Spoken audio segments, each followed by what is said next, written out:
हर्कबाद भने त्यो अर्काले लेखिदिएको किताब चाकडी र त्यो पनि कुनै विज्ञानको आधार केही पनि छैन। न आर्थिक न राजनीतिक न कुनै विचारधारा कुनै पनि केही फिलोसफी आधार छैन। ठट्टा ठट्टा ठट्टा त्यो मान्छेले पढ्दा पनि मलाई जहाँसो लाग्छ अब त्यो मखाले मान्छेले त त्यसमा अलिक गहिरो बुझ्ने मान्छेले त त्यो त केही पनि छैन हर्कबादमा। सतहमा त्यो त शब्द जाल मात्रै त हो नि। हो र खोज्दै हो त्यो ठ्याक्कै त्यो त्रिपिटकहरू लेखे जस्तै त हो नि। चाकडी गरेर राजाको बखान गरे जस्तै नेताको शब्द लेख्नुलाई के कसले शब्दहरू हेर्नुहोस् त त्रिपिटक कति लाख कत्रो किताब छ।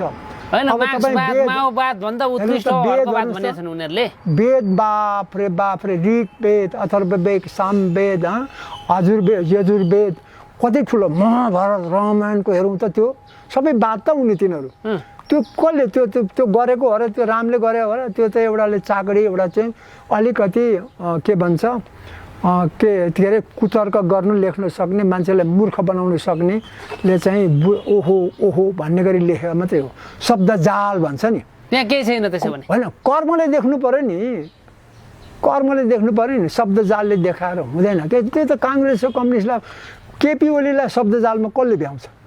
बाप रे बाप शब्दजालको पराकाष्ठ प्रदीप गिरीलाई कसले भ्याउँछ शब्दजालमा। तर एउटा फुट्टी केही काम गरे होइन काङ्ग्रेसलाई खतम बनाउने त्यस्तै शब्दजालीहरू गफाडी भन्छु के म। त्यो गफको ठेली लिएर कसैलाई मान्छेलाई मूर्ख बनाउनु मिल्दैन के।